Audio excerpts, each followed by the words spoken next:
its youth for its development. With a free SHS policy, you have positioned Ghana to grow an educated youth population for the future and for the good of the country. Now, that's what the president said. Of the 465 who obtained 8 A's in the exams, that's what he refers to as Akufo-Addo graduates from Ghana, as they have become to be known. We are responsible for 411 of them. So of all the ECOWAS states, the 465 who had grade A, 411 of them were Ghanaians, and refuted claims of attack on press freedom and the promotion of the culture of silence.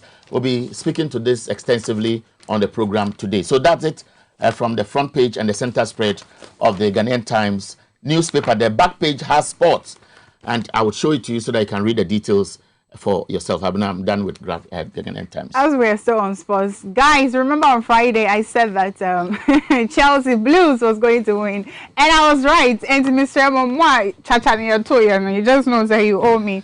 Now, on the front page of the Daily Graphic, it says also that a culture of silence not here. This is coming from the president as he was delivering his address at the special congregation at UCC. Also, today, in commemoration of the World No Tobacco Day, Mrs.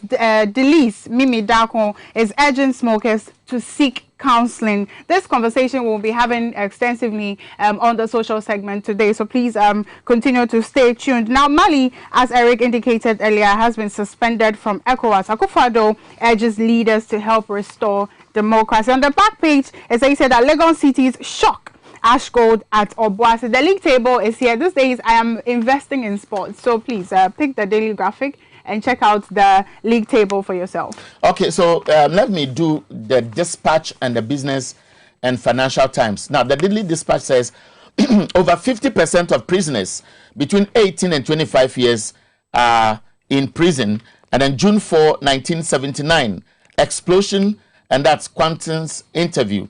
That will be, the excerpts are in the Daily Dispatch newspaper.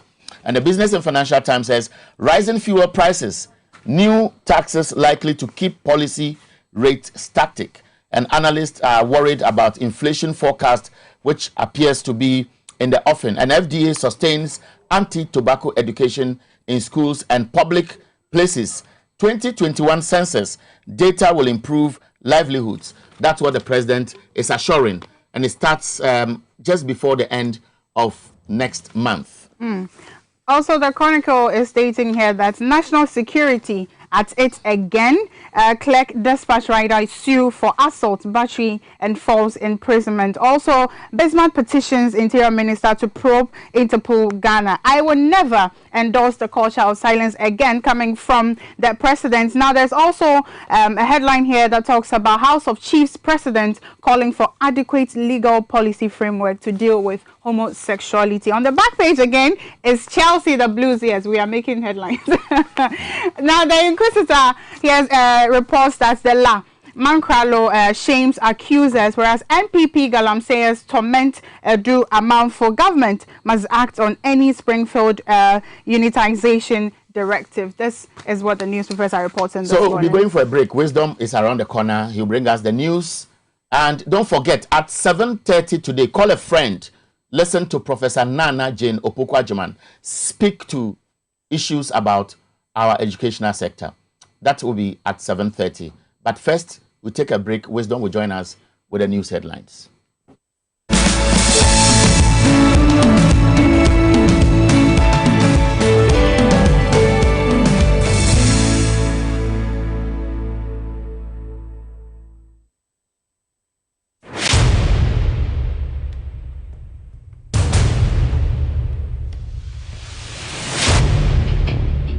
The average human body mass should have at least 60% water for optimal performance in any physical or mental exercise.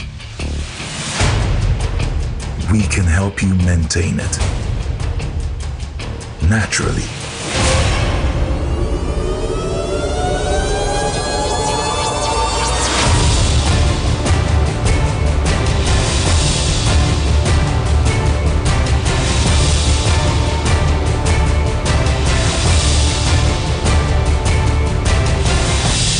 X natural mineral water. Simply natural.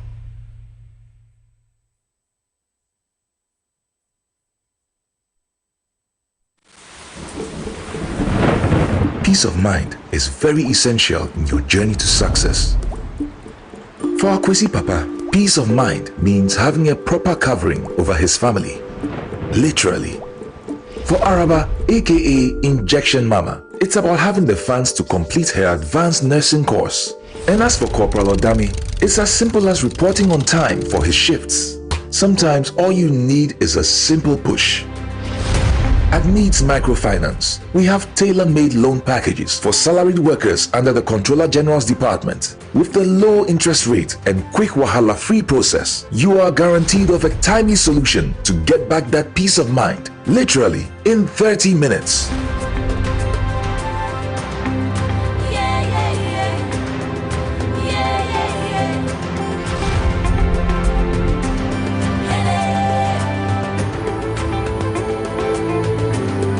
Needs Microfinance. Growing with you.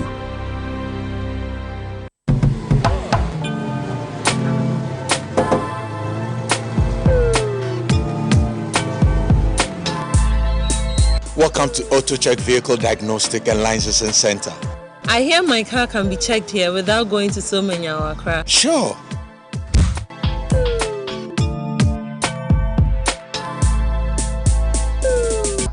Check, auto checks, check, auto checks, check. Emission, check. Check, auto checks. Alignment, check. Auto checks, check, auto checks. Brakes, check. Visit AutoChecks at Koforidua Aquadum Road for the roadworthiness of your vehicle, from saloon cars to heavy-duty industrial vehicles. Madam, your car is now ready for the road. Thank you so much. Auto checks. Auto checks, check.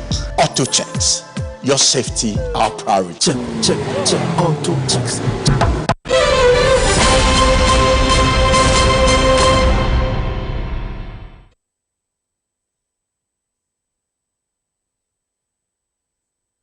And it's the last day of the month. Hello and many thanks for joining TVX Xyz News in Brief.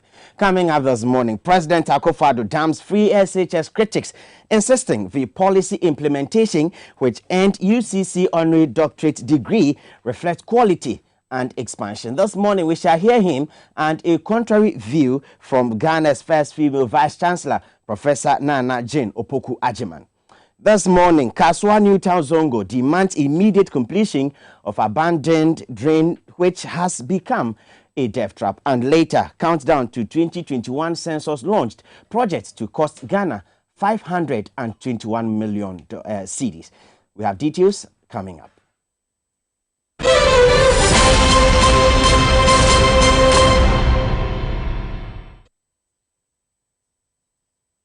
My name is Wisdom Heather. Many thanks for your time this morning. Now, let's begin the stories from the camp of the president, who says he has rubbished the public outcry over the increasing challenges facing the quality of education at the senior high level, following what critics describe as poor implementation of the policy. Now, contrary to concerns being raised by school heads, teacher unions and parents, the president, who was speaking at the University of Cape Coast over the weekend, said the WASSCE results tells the full story. Now, UCC conferred on him an honorary Doctor of Philosophy in Education Leadership degree.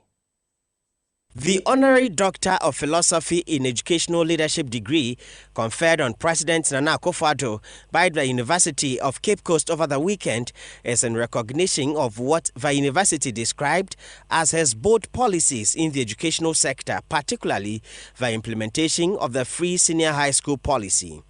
By this recognition, Nana Addo Dankwa Akufo-Addo becomes the 40th recipient of the honorary degree and the second president in Ghana after former President John Agyekum Kufuor to receive such an award from the Cape Coast University. The event attracted top government appointees, party executives and well-wishers. Vice Chancellor Professor Johnson Nyakumbuampong, among other things, appealed to the president to facilitate the construction of a new hall, which will be named after him when completed. Over the past 4 years, more than 1 million graduates from the junior high schools have benefited from this policy. Payment of school fees is now not a barrier to any child accessing senior high school education in Ghana.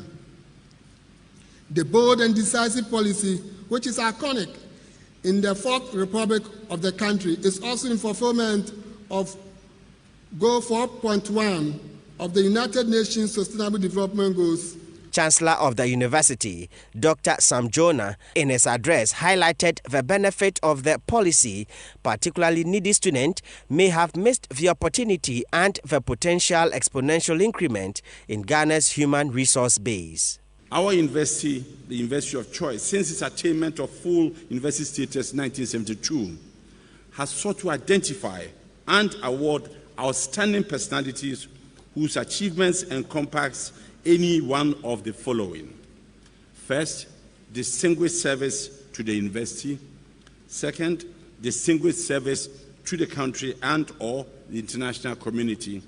In his acceptance speech, the president lashed out at critics and pledged to do his utmost best to uphold the highest standard associated with the award. This accolade has been conferred on me because of the introduction and acceptance of the free SHS policy promoted by my government, which has expanded dramatically access to education, enabling hundreds of thousands of young men and women from all corners of our country to go to senior high school.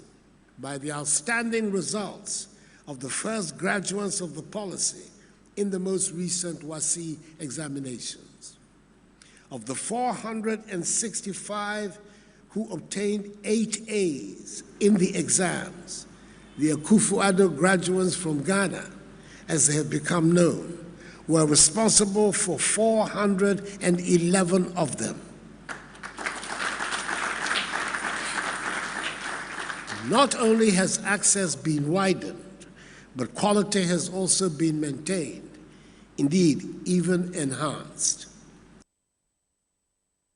Now, former Minister for Education, Professor Nana Jane Opoku Ajiman, says government must open up and seek consensus on how best to address critical issues affecting the quality of education, particularly at the senior high level, before it's too late. The respected academician, who is also Ghana's first female vice-chancellor, says the public outcry more than 4 years after the implementation of the free SHS policy reflects anger and disappointment, a situation that calls for total recall. She's been speaking to Xyz News. What we have heard is about students being given past questions to learn.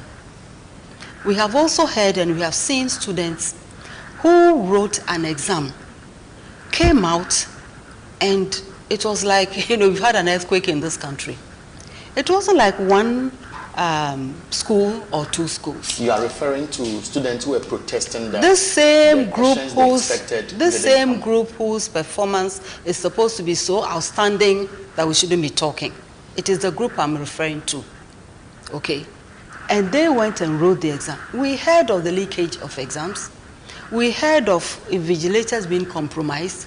We've heard many, many things. And we also saw the students come out and speak about, no, this is not what we were told would happen. Now these students have A's and we are happy. It's up to us. Well, join us in 20 minutes for the full interview on that particular matter. Now, the 2021 Housing and Population Census will cost the state 521 million cedis. Now, over the weekend, President Nana Akufo-Addo, who officially launched the count towards the census, appealed to all Ghanaians to participate. Finance Minister Ken Ofori-Atta, however, said it's necessary exercise that has potential benefit for planning and most especially to help track revenue leakages. The housing census will provide a treasure trove of data to support the development process and our regional and continental aspirations. Now, government statistician Professor Samuel Kakraba Enin, who addressed the event, said all enumerators have been trained and deployment of necessary tools have begun.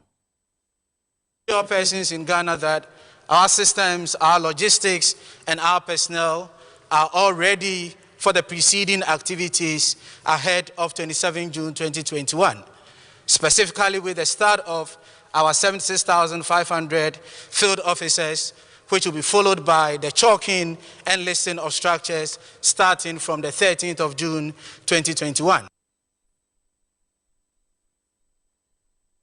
The census is themed, you count, get counted. Let's turn attention to the financial space and financial analyst Joe Jackson, who is also operations director for deposit-taking institution Dalex Finance, says it is too early for those criticizing the proposed National Development Bank. Now, he says, though the concerns are legitimate, who government appoint to serve as the first board of directors will inform any further action. Says the 170 million euro loan secured from the European Central Bank for the establishment of the National Development Bank comes with a 5-year moratorium and a 0.5% interest payable between 15 and 20 years. Finance Minister says unlike existing national banks, the proposed new one is to ensure that institutions are able to borrow on their own credit history and balance sheet without further burden on the central bank. But critics are questioning the wisdom behind the decision when GCB Bank, Agric Development Bank and the National Investment Bank, for example, need extra recapitalization to function effectively. Others are also questioning the rationale when government is spending close to 22 billion cedis to close the financial sector when it collapsed banks that needed only 9 billion cedis to survive. But Finance Minister Ken Ofori-Atta insists such cynicism must not be tolerated. Move into a very positive spin for the country as to where we are going and see whether we can rid ourselves of some of the cynicism that, has pervaded us. But the issue of even the nature of the development bank is just so different from what the retail banks the Bank of Ghana had to close down. And so it's difficult to align it, except there's some sinister motive that somebody had. But let's remind ourselves that the AQR, the Asset Quality Review documents, were done in 2015, which indicated, that these institutions were literally bankrupt. And it was really the courage of the president and really the professionalism of the central bank that, took the bull by the horn and said, let's clean this up. Skeptics say the proposed National Development Bank may not necessarily operate differently from traditional non-performing ones in terms of their original mandate, that is, direct support to the agric and other sectors like industry. It comes amidst fears that management structure could even be filled by cronies rather than results-oriented professionals. Financial analyst and operations director of Dalex Finance, Joe Jackson, who spoke on Current Affairs program Morning Update, says the composition of the board of the new bank is key, and that should be of interest to Ghanaians as taxpayers. I will start with the board, and we'll be watching carefully to see who is appointed to the board. If the board appointees are independent-minded people, not partisan politicians who are being rewarded for loyalty to a particular part of the divide, then that will be the first sign that we are trying to mitigate it. You see, what happens is that in this country, you treat appointment to the board of state institutions as a reward. So when I come to power and you bring your CV, say, per board, be mammy got that's what we do. Now, what we forget is that there is real work to be done on the board. There is real value to be delivered at the board. Now, residents of Kaswa New Zongo are appealing to the MP for the area, Hawa Kumsing, to use her influence in government to help complete an abandoned storm drain which has become a death trap. This is the current state of the project, which was stalled about 5 years ago. It is now overgrown with weeds. filled by silt and household waste, virtually blocking the free flow of water during heavy downpour. Aggrieved residents of Kasua New Town Zongo in the Ewutu-Senya East municipality of the Central Region says the associated erosion whenever it rains is virtually destroying buildings in the area. What makes their current situation worse is the temporary wooded bridge improvised for easy access across the storm drain. See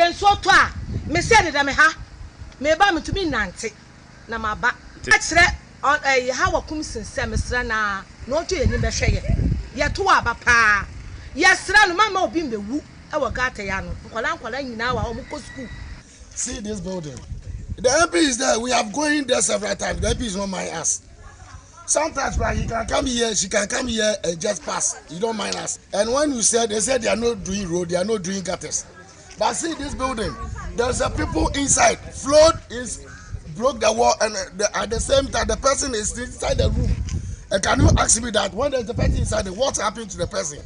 They claim it has now become a death trap, with school children heavily exposed to danger, especially during the rainy season. Some of those who spoke to TV Xyz News are now looking up to their MP, Mavis Hawakumsin, who is also the Minister for Fisheries, to step up by pushing the District Assembly to fix the problem. Honorable MP, Mrs. Hawakumsin,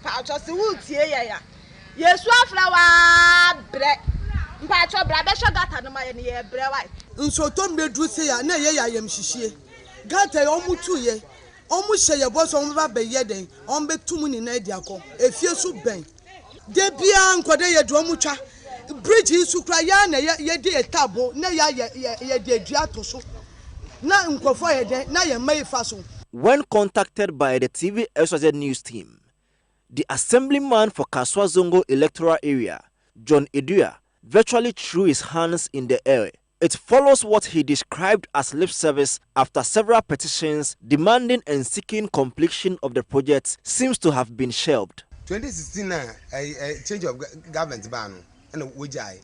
As a washer, a man for the only because of weja a gathering. A done a say bubu in Zoom. Maka assembly. Maka this is often with this is in Babato. Nature measure a man for Unqualank and get a one and ha.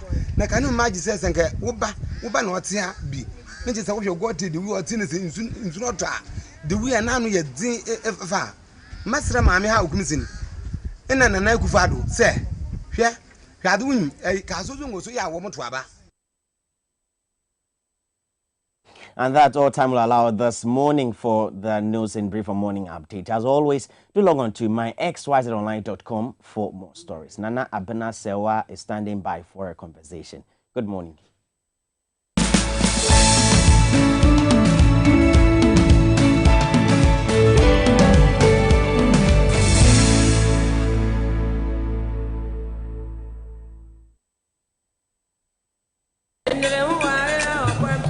And I when you're fantastic. Say, dear, we in charge when you feel one casangasa.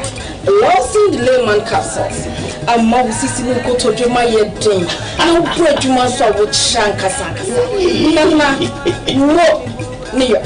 So, Losing Lotte, Mr. And let's see you. I'm always what if you want to you're free to come to I say for semi boom on them see me dear someone. Me not here. Losing Lotte, Mr. Losing the layman capsule. More you more and allow.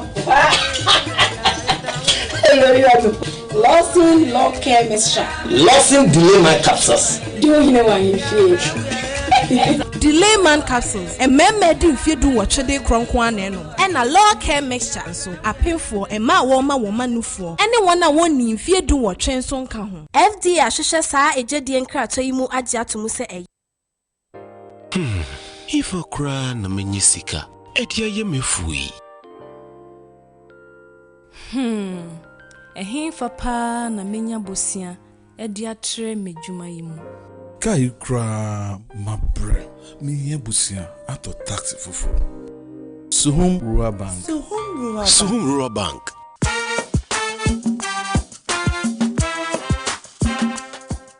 Yɛma mo akɔ ababa so home rural bank. Yɛwɔ nhyehyɛeɛ ahodoɔ bi te sɛ dwadifoɔ bosia, akuokuro bosia, susu account, anidasoɔ wɔ hɔ savings account, mebada chain savings account, ɛne deɛ keka ho. Press home rural bank was 034229186. Na wɔn nso wetumi aka sɛ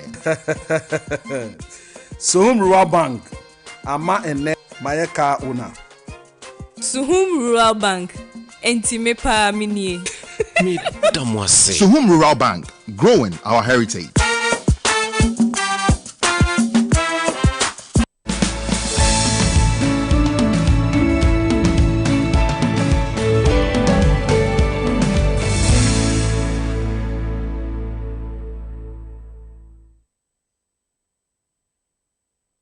Welcome back to the morning update. Today on the social segment, we'll be discussing World No Tobacco Day. This year, the theme for it is Commit to Quit. Apparently, a number of smokers have now realized that due to the pandemic, they are very prone or at a higher risk. That is between 40 to 60% at a higher risk of COVID implications, which obviously will result to death. And so because of that, this year, a lot of smokers have decided to quit. Now, the WHO, in order to help with this initiative, has partnered with Viber, WhatsApp, Facebook Messenger, WeChat, and an artificial intelligence company called Soul Machines in order to make sure that they help people who are willing to quit. Now, if you could remember, in 2012, there was an implementation of the no public smoking policy that was implemented by the government. But till today, that policy hasn't really worked, because you and I have seen people on the street who have been smoking all the time. And so, of course, we know that the policy has not worked well. Now, the reason why this was implemented was because tobacco smoke contains around 70 known toxins and carcinogens. Now, worldwide, billions of non-smokers, including children, are constantly exposed to this, which, of course, contributes to about 600,000 deaths annually. Now, public smoking ban, as I indicated, was implemented in Ghana in 2012 and enacted and implemented a national tobacco control policy. Now, today we want to talk to the FDA and find out how well this policy has worked. Indeed, going forward, what they will be doing. Are they even in partnership with WHO as well? So this morning, I'm talking to Madame Olivia Boateng. She is the head of tobacco and substance abuse for the Food and Drugs Board. Hello, good morning, Madam. Hello, Madame Olivia, good morning. Good morning. Thank you for talking to us, and good morning to you. So we want to find out, this morning, we know that today is the World No Tobacco Day, and the theme this year is Commit to Quit. Can you give us a bit of background with regards to that? Thank you very much once again, and good morning to your cherished viewers. Yes, every year, 31st of May, WHO and its global partners commemorate this day as World No Tobacco Day. Is a day set aside to reflect on the policies that we put in place to regulate tobacco and cessation services that are available. Talk about the theme, like you said. And so this year, the theme is, and for the year-long activity is Commit to Quit.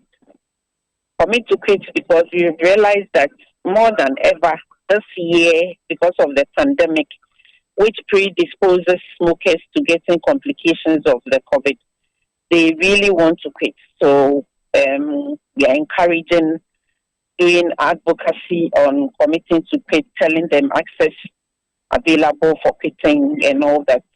So that's the background. I heard you also talk about the devastating effects of it, how it affects globally, killing over 8 million people every year.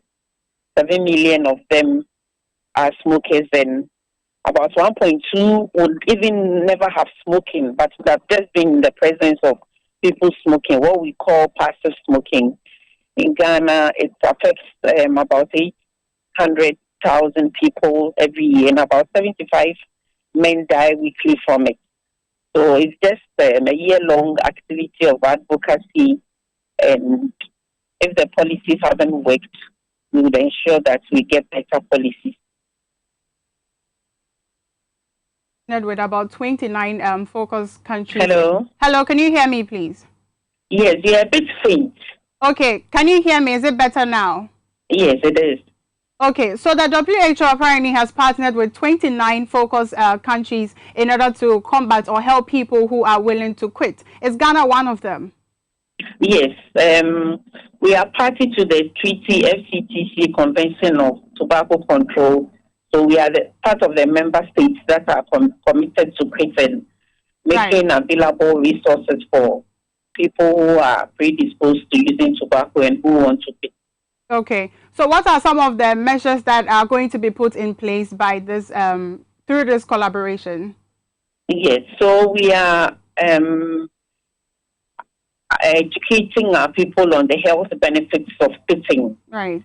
So if you decide to quit in the first 20 minutes, your heart rate goes down. Within 2 to 12 weeks, your blood circulation improves and your lung function, which is compromised, increases. Within 1 to 9 months, your coughing, shortness of breath, everything goes to normal.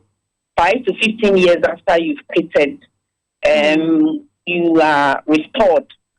Your lung goes normal, like you have even never smoked. Right. So we are telling people where they can get sedation services. All our psychiatric hospitals, addictive disease centers in Kolibu. Companoche has a sedation outlet. Any other health facility around you. WHO has also made available quitting procedures and counseling sessions on Facebook, WhatsApp, other social media platforms that especially the youth who are predominantly engaged in these things can have access to. Right. Hello, madam. Hello, Olivia. Can you hear me? Hello, Olivia. The line is so faint that I'm struggling to hear you. Okay. We were listening to your submission. Or you finished, because at a point we also couldn't hear you. Okay. But I can hear you now. Okay. All right. So moving on, we have heard that allegedly in Nigeria, one of the impediments to them fighting tobacco usage in the country has to do with the fact that some government agencies are involved. Are we facing the same issue? That some government agencies are involved in the dealing of tobaccos in the country? No, we do not have that here. In fact, here it is a multi-sectorial approach that we have. We are under the Ministry of Health. The Ghana Health Service is the agency that gives the physician services throughout the country. We have NGOs who are also doing aggressive community public education, who works directly with us.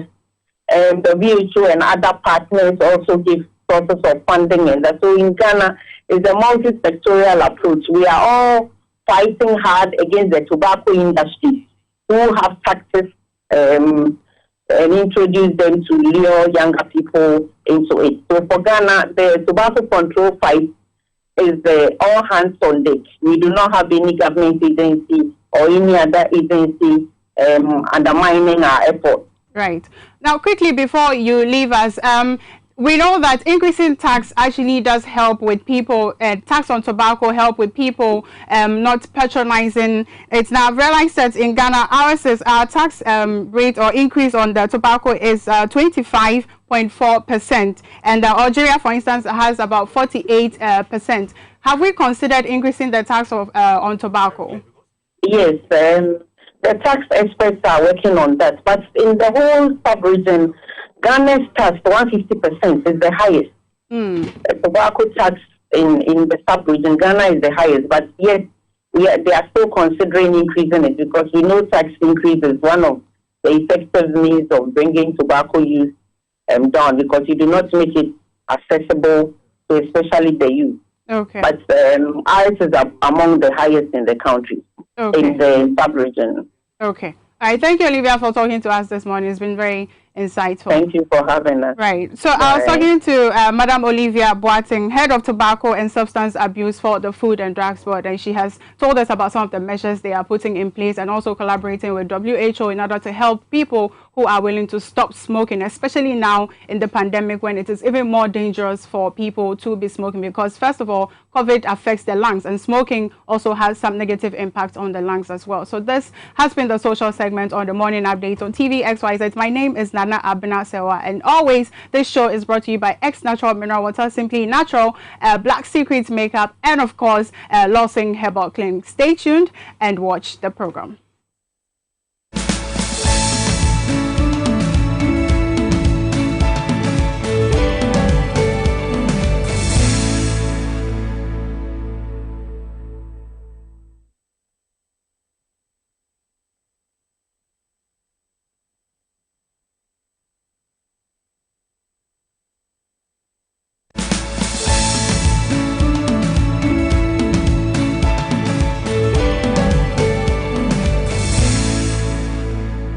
Welcome back to the Morning Updates. Now, over the weekend, Eric, my able co-host, spoke with Professor Nana Jane with regards to a lot of issues that have been going on in the country, and also specifically spoke about the free SHS policy, the implementation, the challenges, and what have you that we have been facing in regards to the free SHS policies.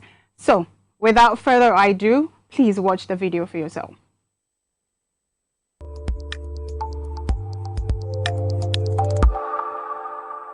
Hello and good morning.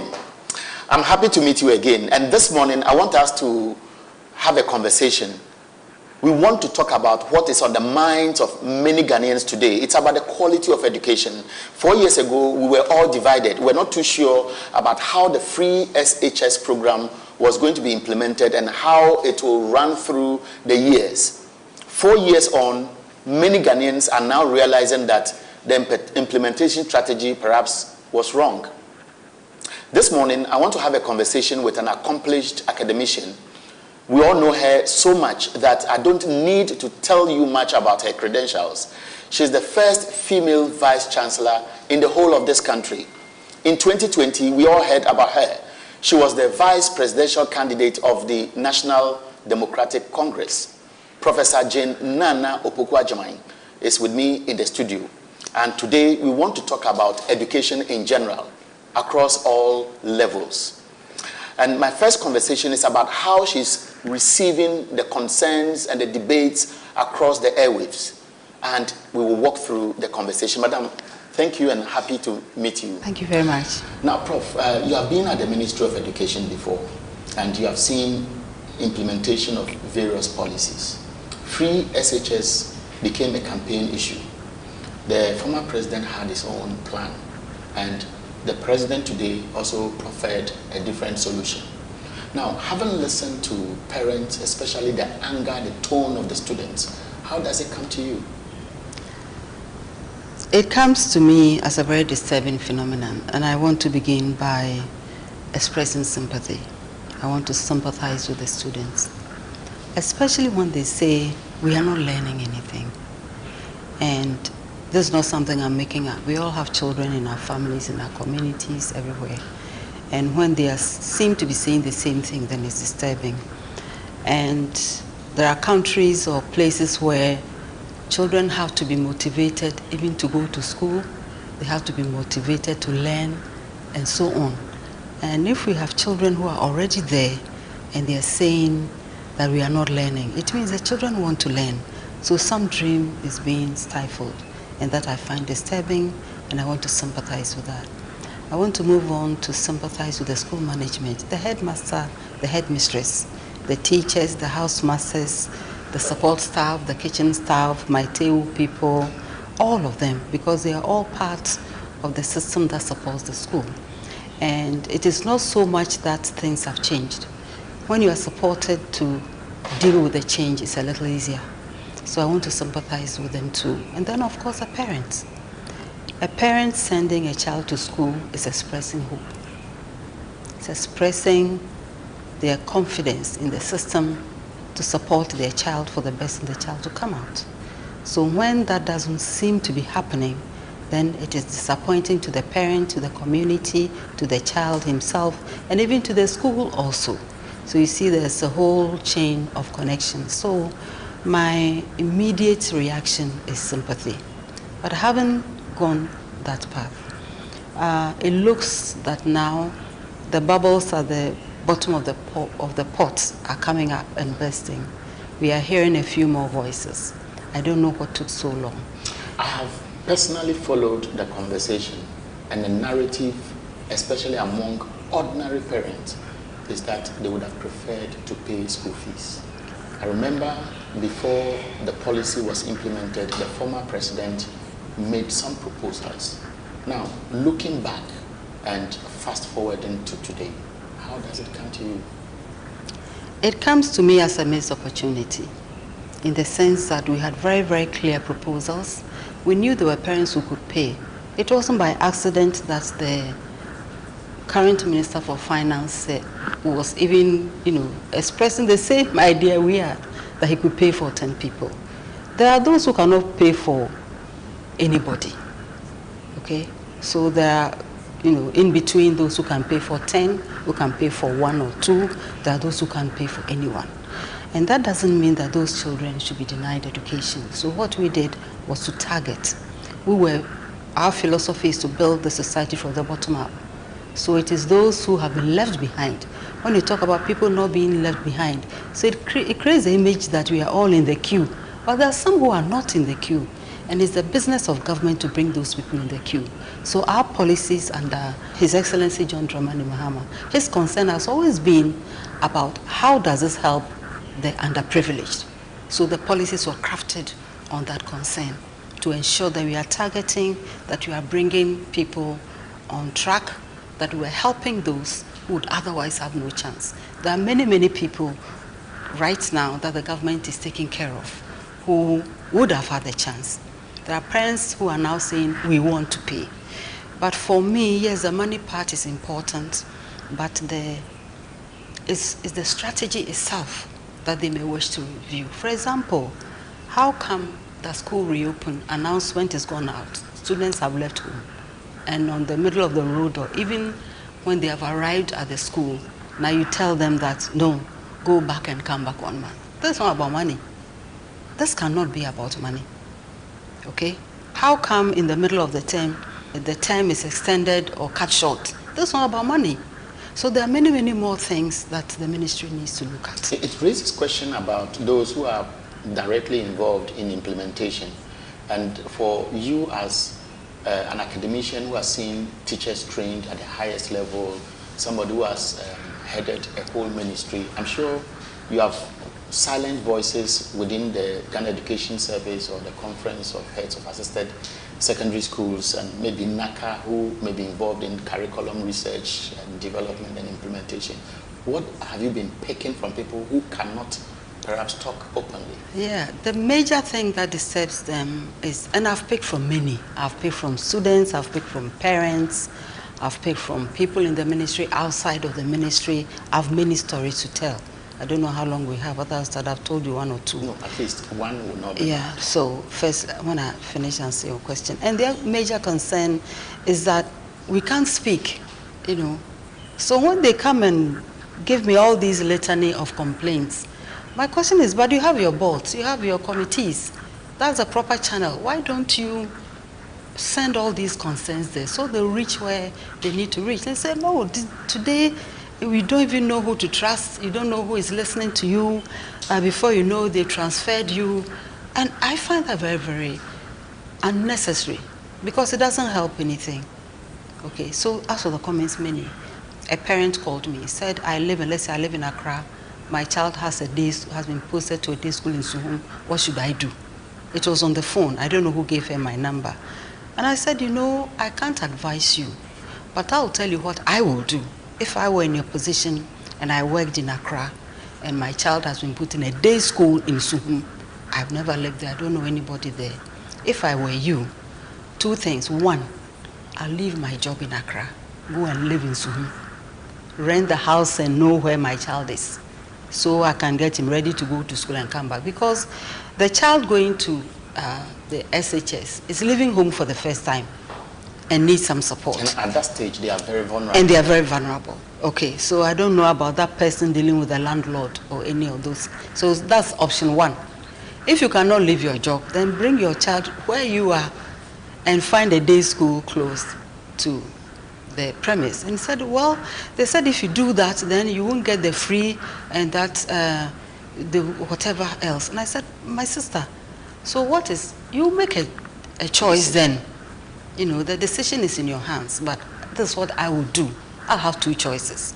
And if you want to push and ask me which of the choices, I will not leave my job. Because how am I going to take care of my child? It gives a reflection of parents who have their own challenges regarding so it means that the parents have been having challenges. I don't know if there's space for them to express that challenge. When we were in the ministry, we put about 5 or 6 national service people.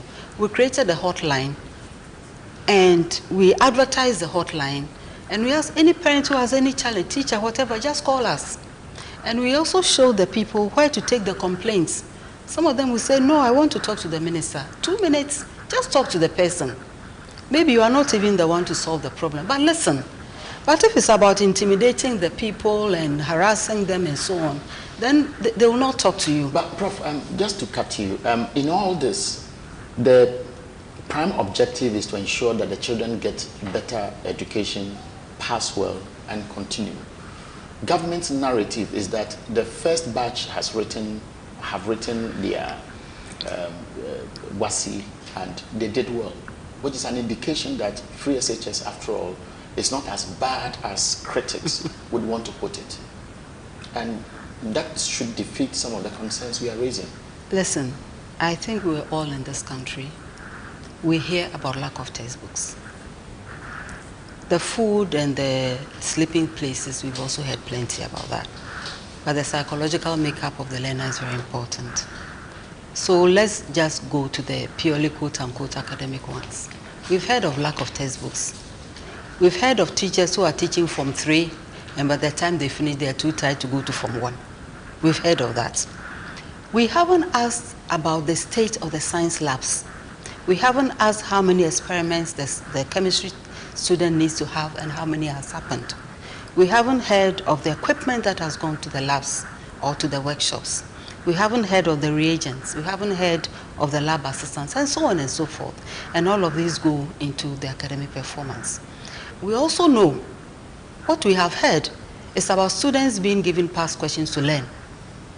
We have also heard and we have seen students who wrote an exam, came out, and it was like, you know, we've had an earthquake in this country. It wasn't like one school or 2 schools. You are referring to students who were protesting that this same group whose performance is supposed to be so outstanding that we shouldn't be talking. It is the group I'm referring to. Okay. And they went and wrote the exam. We heard of the leakage of exams. We heard of invigilators being compromised. We've heard many, many things. And we also saw the students come out and speak about, no, this is not what we were told would happen. Now these students have A's and we are happy. It's up to us. We will talk about tertiary education because many of these are supposed to move on there. But 5 years on, because 2017, 2018, we saw this being implemented. Is it about time government acknowledges that, yes, there are real challenges? Let's call a round table for a review because that's been on the table for some time now. You see, I've been asking myself, where are all these voices coming from now? I know some have spoken. I know some have paid the ultimate price of dismissal, transfer, a whole lot of harassment. But the voices are now being amplified. And all these other voices have also been in the system all the time. A lot of them working very closely and even implementing. They are the ones telling us there are no textbooks. Okay, so if now they are talking, I think it's good. But I'd like to believe that they are speaking for themselves and for others. If government keeps insisting that they don't have a problem, then their calls for review may not end where it should be. If the originators and the planners and the strategists of the free SHS themselves come to acknowledge that, hey, we meant well, this is it, we've evaluated the situation, we have our maiden reports, these are the challenges we see, come let's talk. There's nothing wrong with it. Do you think it should happen, a review? Why shouldn't a review happen? When we started the Progressively Free, we had a review mechanism in place. You are starting something new. You can't assume you are not going to have any challenges. You can't assume what you put on paper the first day is cast in stone. You are going to look at the situation, you are going to closely monitor the implementation, and you are not going to wait till things come to a head, because the problems will start coming. And who will tell you what's wrong? It's not the minister. It will be the headmaster. So the headmaster must have the space to tell you what it is, because he is the manager on the ground. The house mistresses, we don't appoint them for nothing. They know what the students are going through. Some of the students are even more close to the head, to the housemaster, than to their own friends. So, and listening to the students is important. And all these mechanisms are there already. All you need to do is to hone them, sharpen them, make them function better. The PTA is there. So if all of a sudden PTA shouldn't speak, if they're having their meetings, they shouldn't come to the school, if half of these things are true, then you are not helping the situation. So who will tell you what? It cannot be what you think should be happening. It is what is there that you need to know. Okay.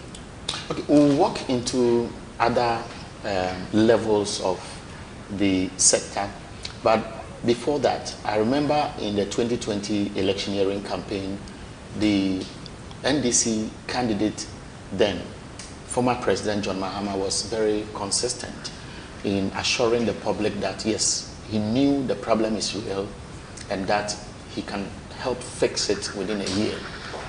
Yes. What could you have done? What could we have done? Propose? Yes, these problems are real. The first step is to admit that you have a problem. That's admission. You need to admit you have problems. You need to admit there are more heads than yours. You need to admit there are many stakeholders. And I think in our strategy, the first step would have been to hold stakeholders conference. Maybe you could have started at the regional levels, or if it's 16, maybe break the country into 3-4 parts and then collate them at the national level. And the stakeholder community should include the parents. It should include parents who used to pay fees and didn't have the double track. It should include parents who have the double track. It should include parents who have voted out of the double track. Many have. It should include the students who have completed, the students who are there. It should include the teachers, the support staff, bring the table people along. And all of these, the community, where these rooms are rented to the young people and so on, they should all come and tell you what it is that they see that is working and what it is that they see that is not working. Out of that dialogue, you fine-tune your own strategy. And what would have been the strategy we take to the table? We have already started something called the Progressively Free. We're targeting the children. We're looking at the children who couldn't afford to be in school at all, and we're offering support to them. We would have begged those who are paying. We know it's hard, but please, you support the government. We would have continued to look at some of the issues that we know now. For example, crowded classrooms. Or dormitories. Or dormitories. So if you see, let me go back to the day school concept. If, for example, there's a community day school, it looks as good as some of the nice schools all children want to go to. But your critics say they were far away from town. No, far away from where? There are people in Accra who send their children to. This woman who called me is in Accra. Her child is in a day school in Suhum. What is near? Don't listen to that. And if something is far, how do you reach it? We gave all the schools buses. It wasn't for the fun of it. And going forward, we had our strategy to equip the students and the teachers to move. You see, once you make it boarding, it's nice. But it immediately disenfranchises somebody who cannot afford the trunk.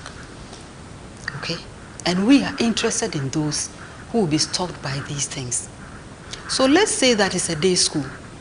You can get to school. We're even in discussion with the Minister for Transport.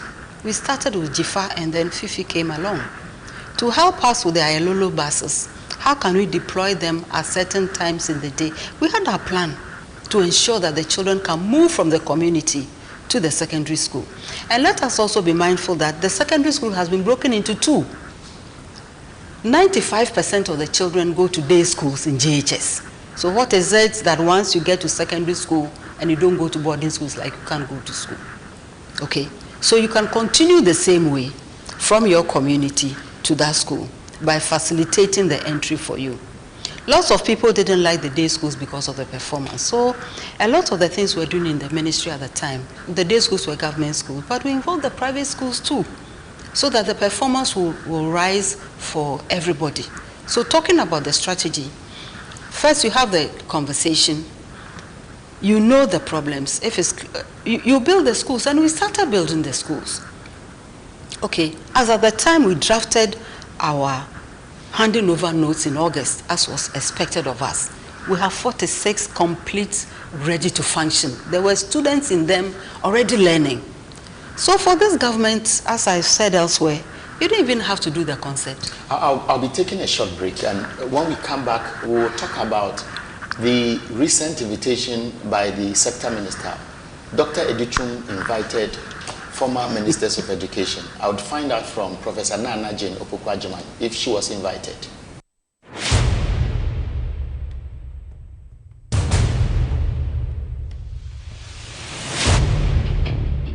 The average human body mass should have at least 60% water for optimal performance in any physical or mental exercise.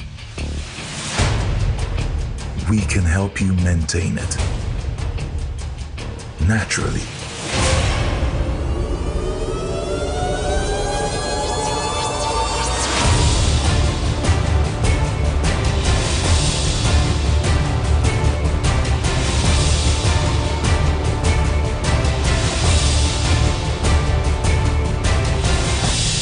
X Natural Mineral Water. Simply natural.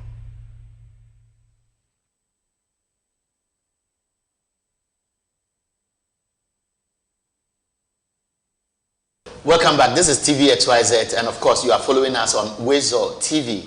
Our conversation this morning is with Professor Nana Jane Opoku-Agyeman. We are looking at the educational sector. She was talking about the strategy NDC would have put in place if John Mahama was the president today.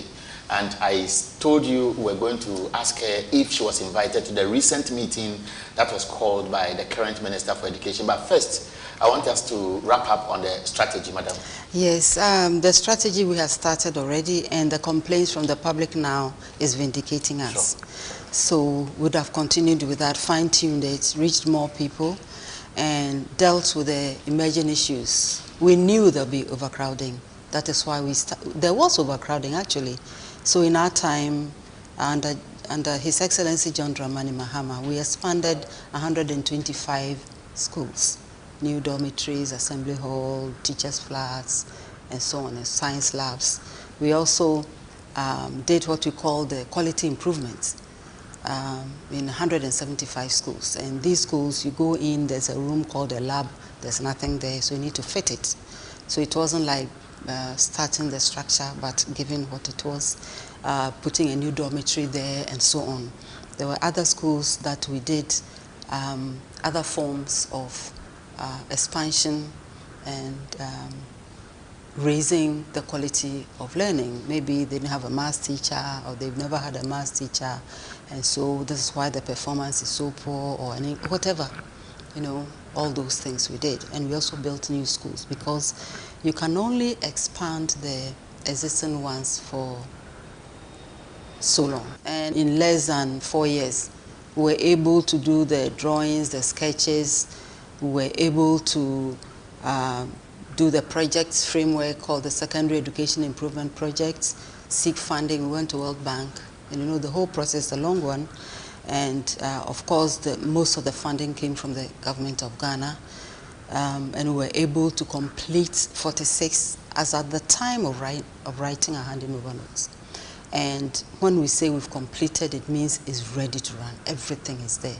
The science lab is fixed, the computer lab is furnished, whatever else, furniture, everything is there to run. The library is stacked with books, you know. So if we were able to do that, and so this government didn't even need to start from scratch. There were lots of buildings very near completion. And on the campaign trail, it was very heartbreaking to see buildings that were as good as they can be used. A small tweak here and there, just left. There was one I saw in the Oti region or Western region where the machine that makes the blocks that have been made, the chips, the sand had all been overgrown with weeds. The building itself had something growing in the middle like a tree, you know. So you have all of these. Definitely you'll have challenges. This is not to say maybe you could have solved all the problems, but could have reduced them considerably. So yes, would have studied the situation, would have listened. A very important part for us in going forward was to listen. Listen to the teachers, listen to the heads, listen to the parents, listen to the children, bring them all along the stakeholders meeting, and then find solutions that work. And I think what we left, maybe not pristine, but there were solutions that would have worked. And you don't always need to abandon everything. And then now here we are.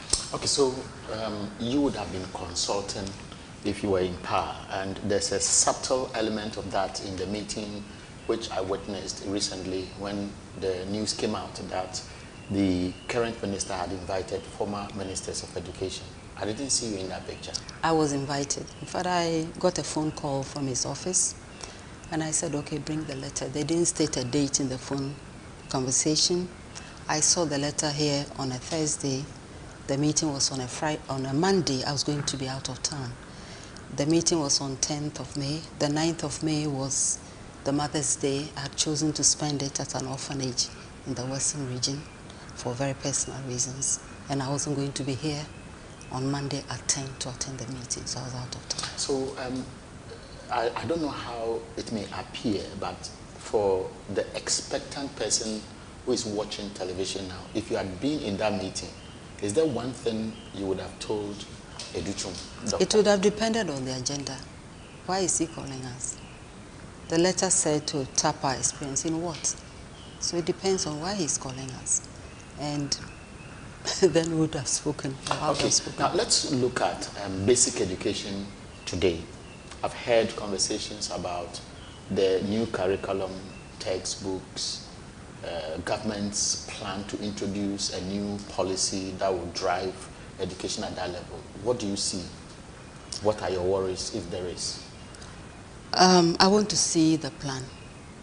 And more importantly, I want to see the rationale for the plan. Every so often we do what we call reviews, and educational reviews and educational reforms, rather. Reform was the word I was looking for. And the question I've asked myself is that, what study has been done on the existing one? What issues are we solving? Is it because somebody feels that children are not learning? That is legitimate, but what else should we know? Where is the report? We need to have that. At the basic level, we don't call it basic for nothing. This is where you get your basic skills, basic functioning skills in your education, reading, arithmetic, or reasoning, and so on and so forth. And I just heard or read somewhere this morning that the recommendation is that, the teachers should use the old textbook. So are they using the old textbook for the new syllabus? There's some confusion there that should be cleared. And this is not about parents paying fees. There's a lot of work that they need to do. What did you change the syllabus for? How do you change it without a textbook? So who is going to use the textbooks? Have you done your pilots? Is the textbook responding to identified problems? When we came to the ministry, what we saw was a very serious textbook issue. What we saw was one textbook to 3 children in the public schools.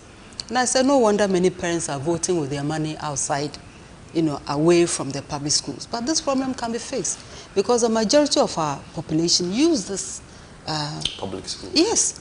And they deserve the best too. So what is the problem? One of them was lack of textbooks. So the parents who can afford to take them to the private schools and buy books. But at the basic level, we are practicing the FQ, so government should provide them. So what did we do? We prioritized that. And by the time we left, instead of 1 book to 3 children, every child had 4 books.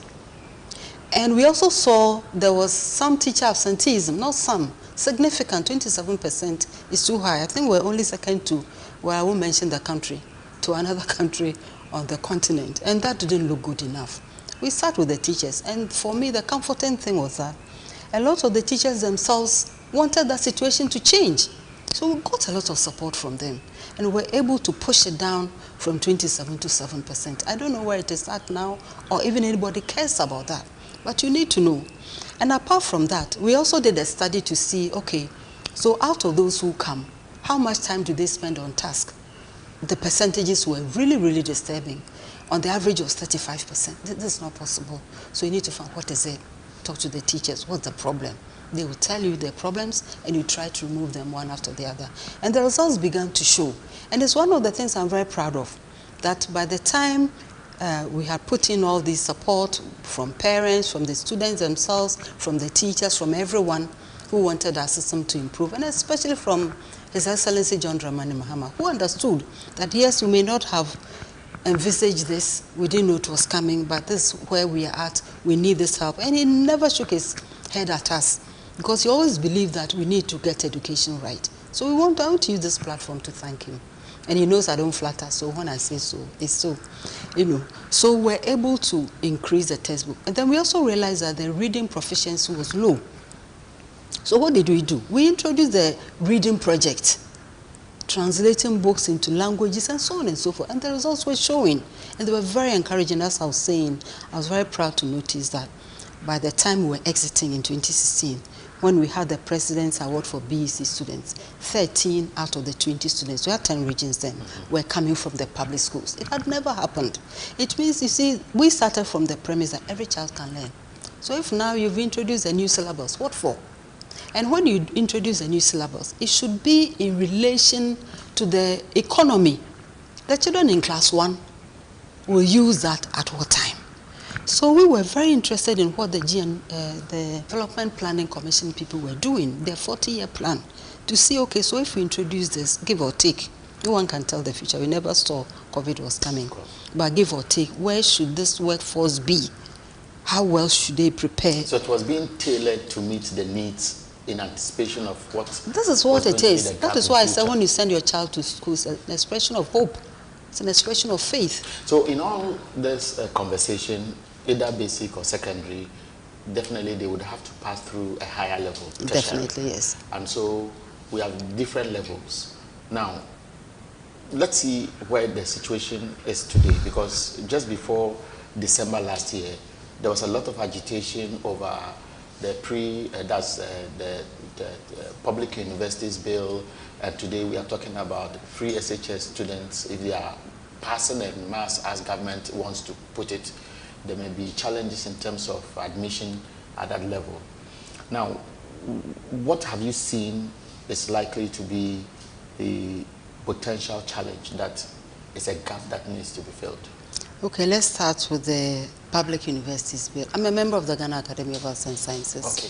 We have an education chapter. We reacted to this bill and we wrote to government. So they know the position. The union spoke, everybody spoke, and so on. And now it's been shelved. I don't know what's happening to the bill now. But the most dangerous part, you see, the minister is in a political position. That is very, very important. And the university must not be under any circumstance. You start doing this at the university, you collapse the country. It's the quickest, way to destroy the country. Are we saying that all of a sudden you're going to have a vice chancellor, you're going to have a dean who doesn't qualify to be there? Is that what is going to happen? Because there's a clause there that says it's a minister who is going to tell them what to do and they should comply. That is wrong. That is completely wrong. We are members of many, many associations. We are members of the AAU, the Association of African Universities. We are members of the Commonwealth Universities Association. We are members of ISUS of UNESCO. How do you do this? And one of the strengths we have had is our autonomy at the university. And autonomy doesn't mean you wake up and do what you like. No, that's not what it is. You work within statutes, you work within the regulations, and you promote the interests of the country. So when a student comes to you, do you care where the student is coming from? Your job is, whatever I'm teaching, is this going down? Is the student getting it? Is he not getting it? How well can I support the system? That's all there is. So the controls must come from within. The controls must come from within in association with similar institutions. We have our VCG, the Vice Chancellor's Ghana. Okay. When we have our programs, we propose programs. We don't propose them out of the air. We propose them so NAB goes through NCT and so on and so forth before they are approved. So it is not so much that the minister will give an order and then no. So that is not right. And you are talking about children moving from the secondary to the tertiary. The tertiary needn't be the university only. So some talk about open university or open higher education. You understand it better. Can you briefly walk us into it and what perhaps... you see, we have had what we call the massification in higher education. Maybe once upon a time, just a few people went to the university. If you talk to some of the older people, they'll tell you, oh, in the School of Engineering, we were 5. It means the country was not ready to work. 5 people, what are they going to do? So the doors were flung open. Many more people went. So we need to introduce modes that go beyond the physical, space learning. At that level, hopefully, you can learn on your own. You can learn some of it on your own. So you need to put in the mechanism to make that happen. Maybe on your computer, distance learning, learning in modules. Post-COVID era. So you see, we didn't know COVID. Nobody knew COVID was coming. But it depends on the kind of preparations you had. Why is it that in some countries, children were able to learn at home? Of course, it's never the same as face-to-face, given the age of the learner. But maybe they did a little better than we did because we have not caught up as we should. But all these models existed. And we had done something similar in the ministry during the time of His Excellency John Dramani Mahama. And we did the iCampus. We inaugurated in one of our E blocks. And the iCampus, so that when you go to the computer lab, you have your lessons, you have your books, you have so many things already in soft copy. You can learn on your own. And what we added that I found very, very attractive was to have teachers teach areas of subjects that students find difficult. Maybe if it's, differential equation, you don't know what it is, you don't understand.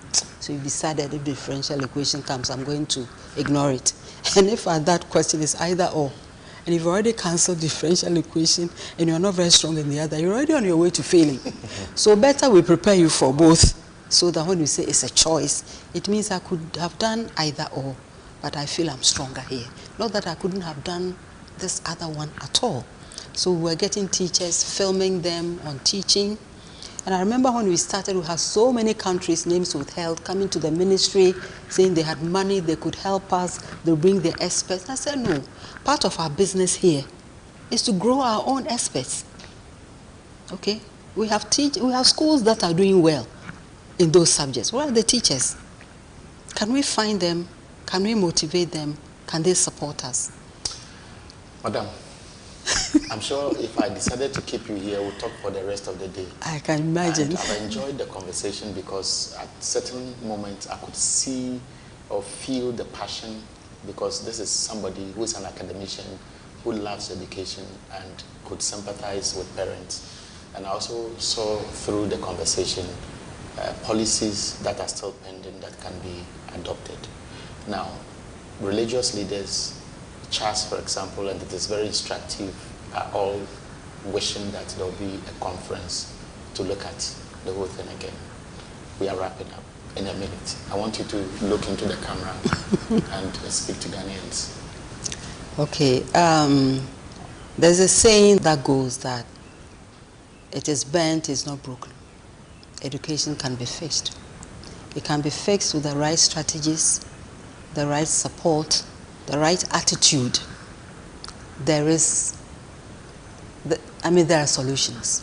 What is happening is not like it's not raining. Even then we know that when we take better care of our environment, the clouds will not run out of water. So I'll say that there's hope. We can fix this problem, and we need a chance to fix it. Mandasi. To wrap up, what it's a commander. And so when I heard about her name, I told myself that this is a woman who perhaps comes from a place where I grew up. And see, I mean, I don't know if it's Asia. Mandasi. I'm sure. On share also. On share will be also TV XYZ no is TV that was. Mandasi. Bye-bye.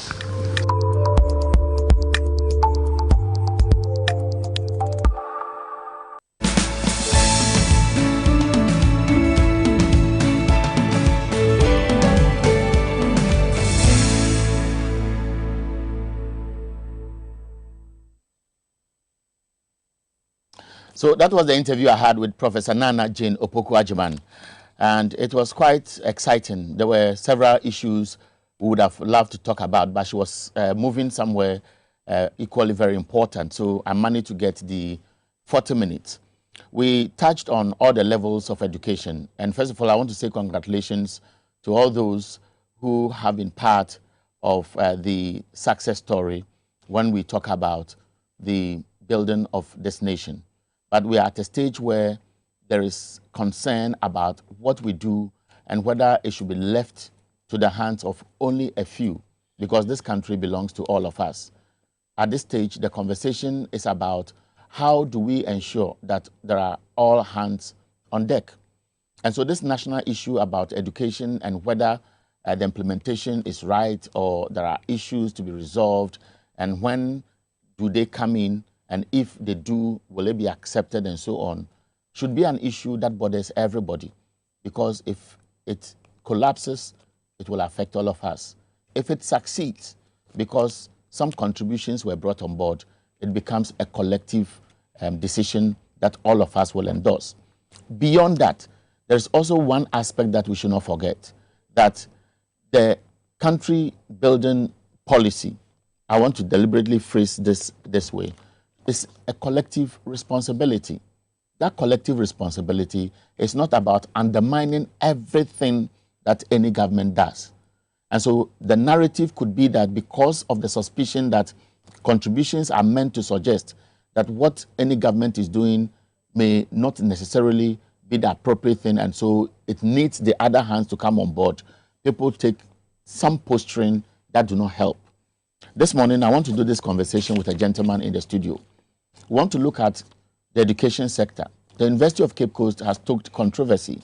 Critics say, as an institution, the foremost institution that is involved in shaping educational policies, training, and so on, should not be involved in an issue that will raise eyebrows.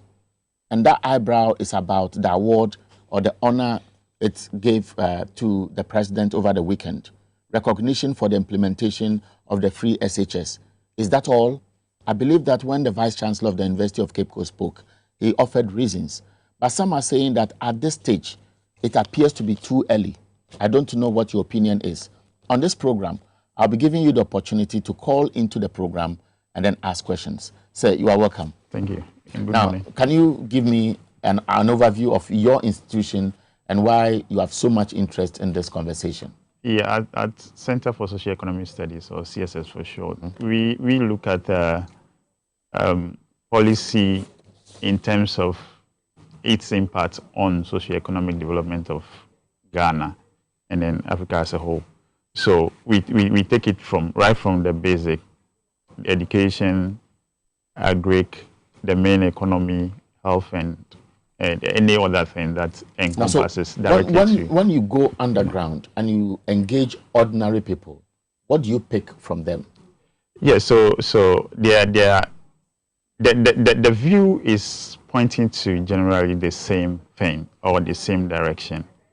All is not well as we have, or most people want us to believe it is, because a lot of things that they think would have been done completely differently are not being done the way they thought it could have been. So in generally, it's not a good picture to the ordinary Ghanaian, because things should have been like done in a different way per what they are seeing has been done. For you as stakeholders in building the nation, what I know is that most of the time you show interest in engaging policymakers, understand what they want, and you go underground to see the kind of support you can offer. Yes. At this stage, we have free SHS. Everybody says it is a good initiative.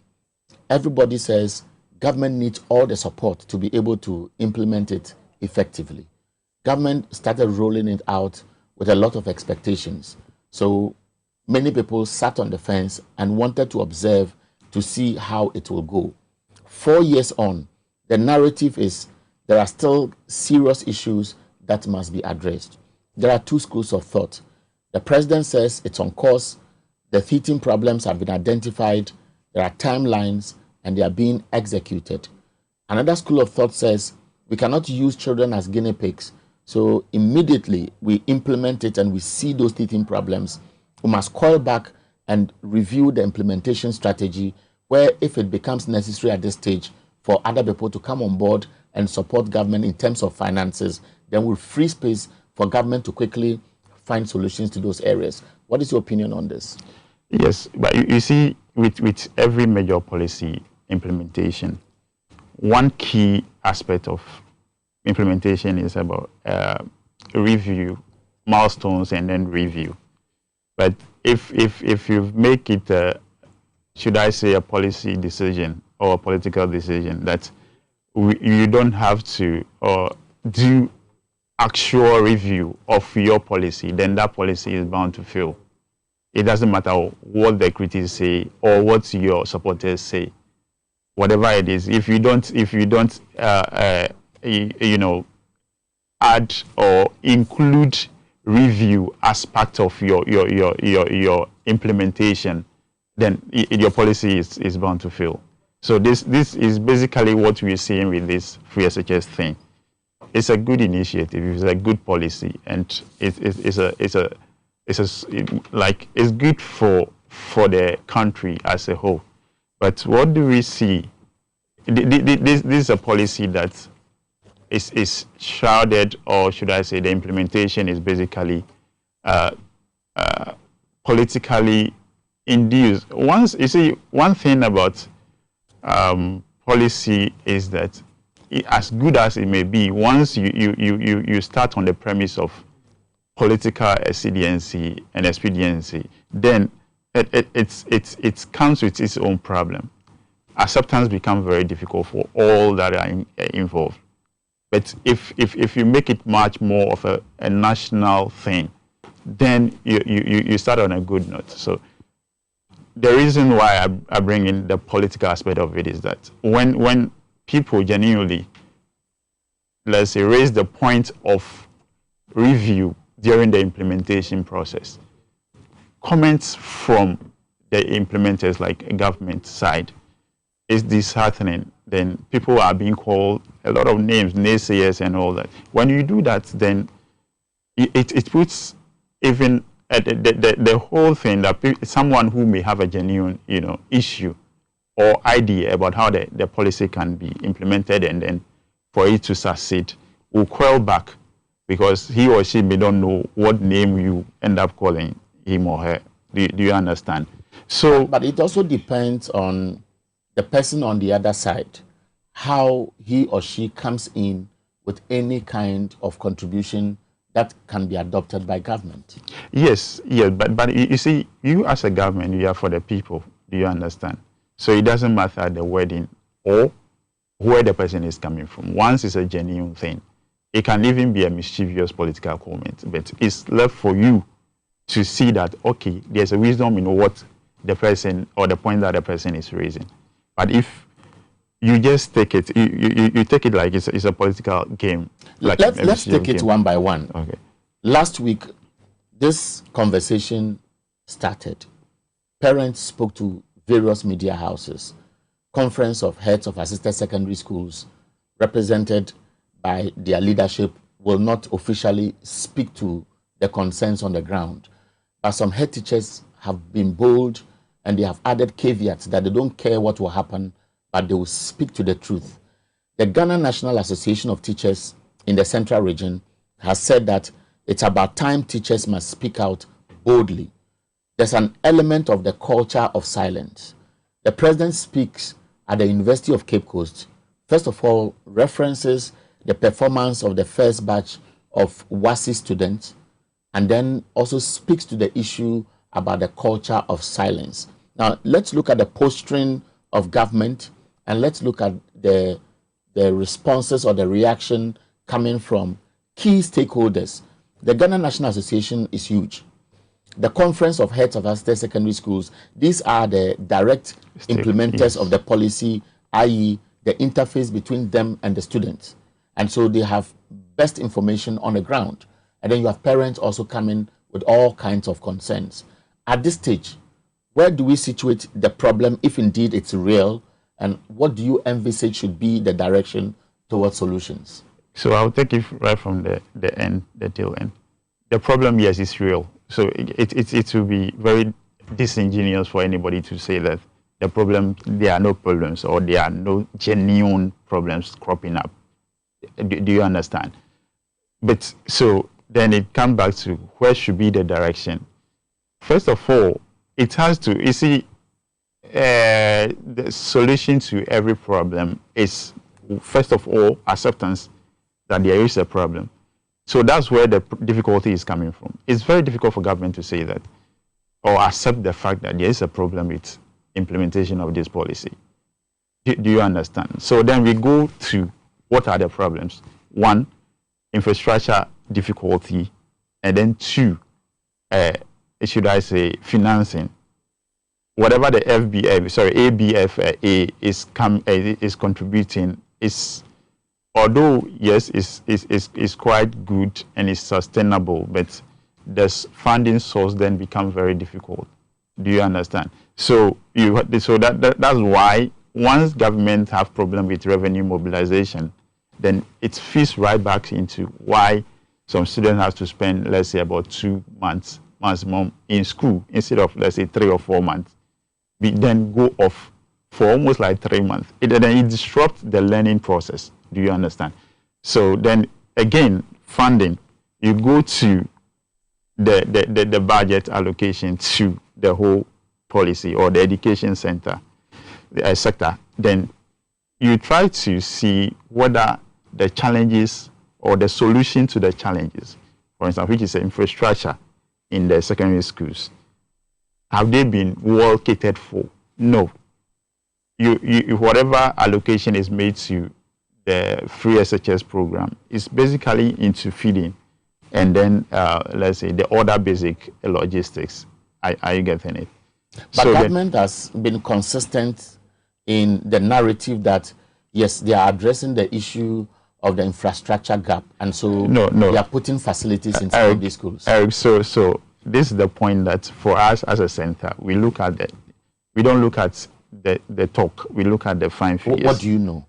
When you look at, so let's take 2021 budget, for instance. You look at the entire allocation to the education SHS program. No, so let's take it from the entire education ministry.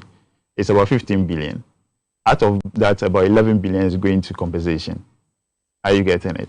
That's for staff. So 4 billion virtually left for anything government can do to address infrastructure and so on. No, so let's come. So about 1.2 billion is going to free SHS, not in terms of infrastructure, but in terms of, let's say, fees payment, feeding, and all that. Are you getting it? So you left with what? So barely 2.8 of what is left. Yeah, so barely 2.8 billion. Out of that 2.8, about basically 1 billion thereabout is going to STEM. Are you getting it? So we are breaking down. Now we've not come to goods and services yet. Are you getting it? So if you look at is that different? While you go through the data you have on your phone, is that different from what the Get Fund Secretariat is doing, because they have mortgaged it for a loan that is supposed to address infrastructure in general? Is that part of the allocation you are referencing? No. It's not part of it. Are you getting it? So let's come to the actual, get fund encompasses, it's not only for secondary school education, from the basic to the tertiary. So whatever is going to get fund, you may as well be at the university level. That one, it depends on policy decision. But so when you look at the actual, in terms of total allocation to capital expenditure, in the entire education sector, it's a total of 24.5 million, not billion, 24.5 million. So imagine what can this really do? Now it's not only about the secondary level. Again, like I said, from the basic all the way to the tertiary level. So if your entire allocation to the sector in terms of capital expenditure, that's basically what builds your infrastructure anyway. It's 24 million. I mean, what really can you do? This is a flagship program, and it has cut through almost all the narratives of government since 2018. And so it should be a priority of government to fix those problems. Yes, so, but...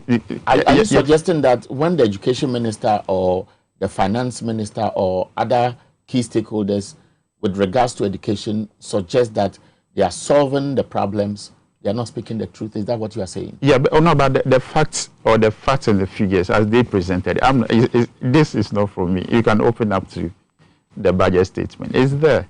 I'm not the one putting out the figures. Now, let me quote the Vice Chancellor of the University of Cape Coast. Okay. Now, Professor Johnson Nyako Buampong said that despite the economic hardship, so we admit that there are challenges, yes, yeah. President Akufo-Addo still made the free SHS vision a dream come true. One of the boldest decisions taken by His Excellency Nana Akufo-Addo as president was to introduce the free SHS despite the huge financial implications and on the economy and uncertainties. Now, the uncertainties is very instructive. Now, the foremost institution that is in charge of the training of students to become teachers, which is in charge of ensuring that we have quality education, because virtually all the stakeholders in education have some linkage to the University of Cape Coast. Of course. Now, if the University of Cape Coast is recognizing the president, and in that narrative, they make reference to quality, who are you to complain? Again, then I'll point to the reality of the situation. You can use all the fluid words that you want to, or to polish it, but the reality remains. And we look at, as a center, we look at what the reality is, what is happening on the ground. It doesn't matter what you stand on the podium and then say. We look at what is actually happening. Is it a fact that instead of students being in school for 2 or 3 months at least, they spend less than that, and then they go home and then spend almost 3 months at home, which doesn't happen anyway? Are you getting it? Is that a reality? Is it the reality that allocation to infrastructure development in the entire education sector is only 25 million, basically? That's the reality of it. We are talking about facts and figures. So it doesn't matter what you try or you go out there to say. It's like, so let me use the analogy. It's like you going out among friends, okay, and boasting that I'm building a 10 bedroom apartment. But do you have the money to do that? Is it the reality? Do you even have a land? How are you getting it? So there's a disconnect. Are you not creating a hopeless situation when indeed there is something to suggest that there are other people in this country who see the wisdom and can appreciate what is being done? No, I'm not the one creating the situation, but the reality is what is creating it. Let me reference you to the president's own statement. Okay.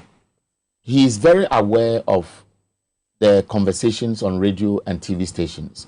And so in his speech at the University of Cape Coast, first of all, he tries to address that concern that people cannot speak out, and therefore the problems associated with the free SHS program is not being discussed. He says it's being discussed, people are free to speak. Again, he also makes reference to quality education which is the subject now, and for which reason parents, teachers, and so on want to speak out. And he says that the first batch of students and the grades they had of 465 who had grade A within the sub-region, 411 of them are Ghanaians who had 8 A's. This is a litmus test that has come to pass. Now, we also listened to the former Minister for Education. In fact, she's the first Vice Chancellor of the University of Cape Coast, which is involved in this controversy. And she says that, look, we all saw what happened when the students were writing exams. The complaints, their own narrative suggesting that they were given questions in advance, and because they didn't appear in the exam papers, they were disappointed. Some held cases at the president, some were suspended, and so on. We all saw what happened. So if after all this, the students have had the number of A's and we are boasting about it, it leaves much questions to be answered. These two things on the table now. You as an observer and an organization which is helping to develop this country from one of the areas you are experienced in, what would you say must be of concern to all of us Ghanaians? Yes, so I'll take it from the exam point of view. You know, it shouldn't even be an issue of you even using that as a litmus test as to quality. Examination conditions are totally different from the learning experience. Some people are I know of very good students that within the examination setting don't really perform under pressure. It doesn't mean they are not good. Again, the reverse is also correct or true. So you saying that, and from what everybody saw during the entire process, and then, as you said, the students' own testimony, doesn't look like people or students who actually were prepared or knew the subject matter beforehand. They were relying on something else. That be as that may. How do you use that as a success story of the entire program? You can churn out a lot of products from whichever way. Whether the quality is true or not will be, let's say, will be seen at the next stage. This is not just the end of it. How do they perform when they move to the next stage? Then you can now do a proper assessment. Are you getting it? Examination is people do anything to pass exam. Do you understand? So that being aside, I don't see how anybody will use that as a justification for quality of the program. Of course, what is the reality? And then coming back to the issue of what do we call it, culture of silence in the sector. Right from the beginning, fine, he can say people are free to, but who are the ones talking out there? Are they those who are directly involved in the program or those on the peripheral? When was the last time you heard a headmaster or a head teacher talk about the program, whether it's going well or it's not going well? We all know very well that the issue of money, even for food for the kids, is an issue now. Allocation is piecemeal as we speak. So some has to be forced to go on vacation. But have you heard any head teacher, apart from Charles at the top, the very top, making reference to it and giving timelines? If they've not been sorted, then they have to go off. Have you heard any teacher or head teacher speak about the issue? No. So how do you say that there's free speech or free will to talk about the problem dispassionately? It's not true. Again, so I always talk about the reality versus what anybody is saying elsewhere. Are you getting it? But is that not the situation? You can't do that as a head teacher or the thing without being transferred. Right at the inception of the program, haven't you seen that those who try to talk about the challenges that they are facing were transferred? Some were even suspended just for voicing out their concerns. So everybody recoil back into themselves not to. Some will say, I have a year or 2 or 5 years to retirement. I don't want to jeopardize it. It shouldn't be happening in a democracy, but that's the reality we face. So, what Prof said, Prof Jane said, that's the, you see, I side with her ideologically, because once you don't look at the problem, like I said, it becomes very difficult for you to solve it. Admitting there is a problem is the first step. As we speak, when have you had any admission about the problem or the challenges that every day is about there are no challenges? But nobody says that or is saying the program is not good or the policy is not good. It's a good program. But implementation of any policy is very, very Why important. do you think it should be difficult for government to admit that there are real challenges, and therefore let's hold a stakeholders conference because we've done it for 4 years and let's look at the way forward? I'll be taking your response, and so I want you to reflect on it. I want us to also look at tertiary education, because many of these students, if there is suspicion about the exam they wrote and the fact that the results that were out, which government is holding to its chest as a testimony of their performance and quality education, is questionable, then there is the end effect at the tertiary level. We'll be looking at that as well. But we'll take a few messages. When we come back, I'll be talking to Albert Watogbi, who is a research fellow at the Social Economic Center for Social Economic Studies.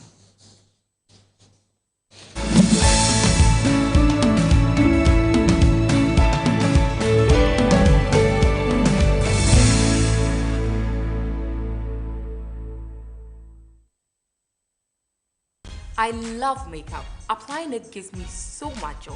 But when it's time to take it off, nothing does the job quite like the Black Secret makeup wipes. When I go somewhere and I feel really sweaty, I take my Black Secret wipe and I use it on my face. It picks me up and I don't look as tired as I did when I walked in. Before I work on a client's face, I like to go over it with Black Secret makeup wipes to make sure the face is clean. It doesn't leave the face dry and tight, but it keeps it soft and moisturized. Wipe say your bodo. Barco pick, and it gets the job done. Or baby, and the smell makes the experience even better.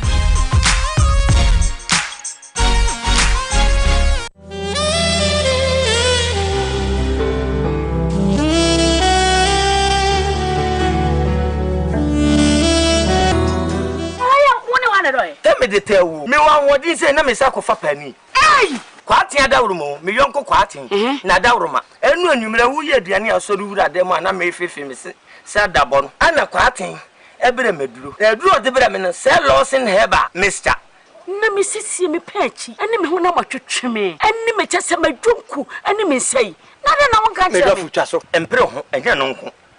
What the Lawson Heba ointment. Me sisi, me kotodwe ni me pechi. Me ho na me yaw. Me ntiwa na etwetwe me ni nyina. Me no ye de Israel. Eko, me benefit ko mu yaw na ha no. Onu bie no. Eko, na malaria ni de etu asie bekude. Lawson Herbal Clinic 0242 133 577. Enye ma pemfo, ema wo ma omanofo. Ene mofra wenya mfie dum. Lawson Herbal mixture, any Lawson ointment. Ehwo asidaye.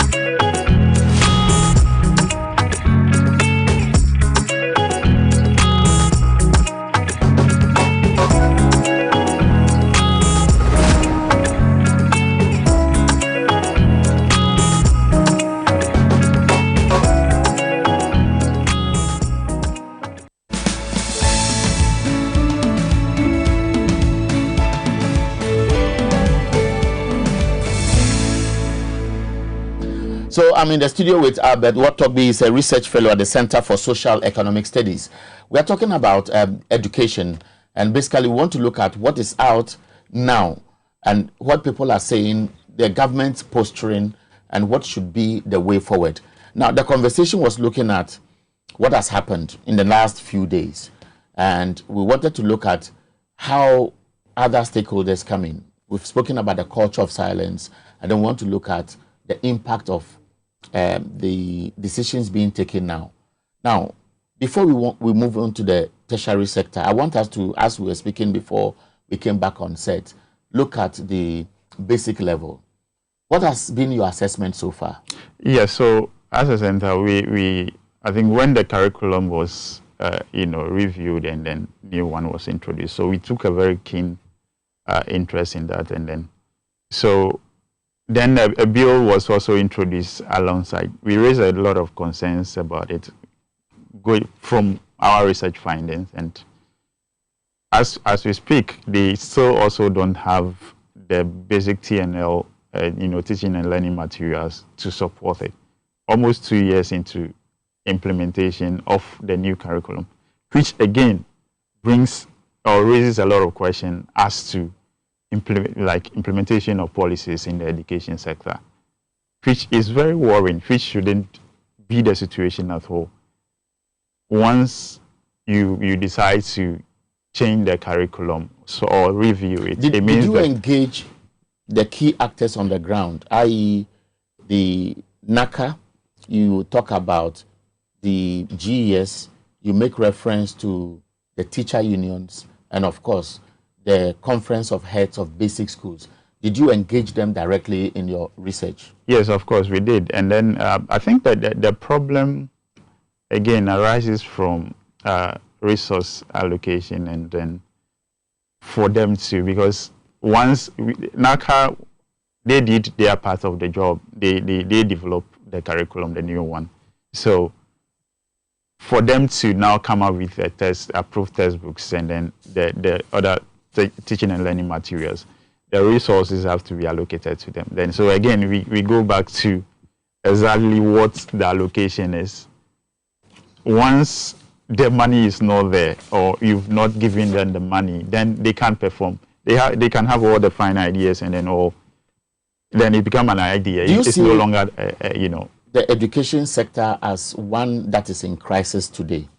Of course, it will be, again, I'll use the word disingenuous for anybody to say that we don't have crisis on our hand, and any well-meaning Ghanaian should be concerned about what is happening in the education sector, especially the basic and then the middle, which is the secondary level, which is very, very unfortunate. Everybody should be concerned, because there's a huge crisis. It should be funny for anybody to say that 2 years without basic textbooks for the kids to learn, without teaching and learning materials that will guide the teachers or the instructors to also teach the kids. Now, let me quote Dr. Apak here. Okay.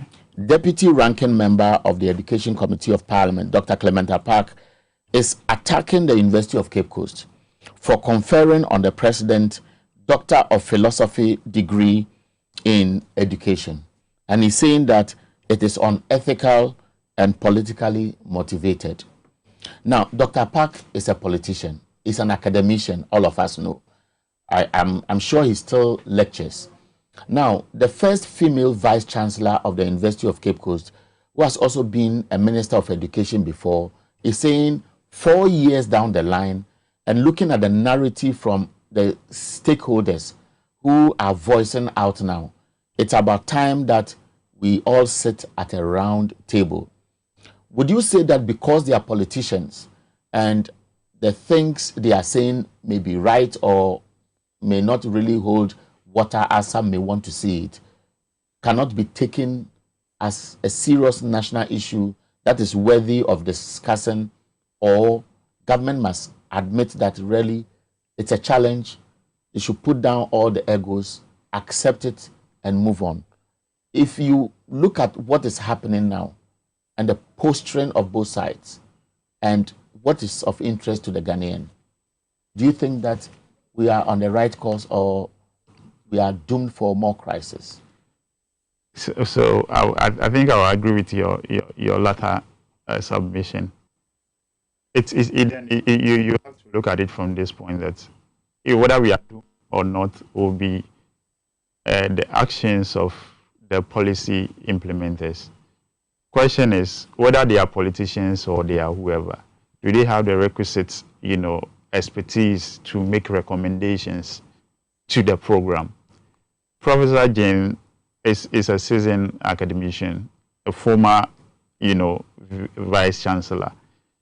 It will be quite unfortunate for anybody to say that whatever she is suggesting is out of or born out of political mischief. Take out the political side of her.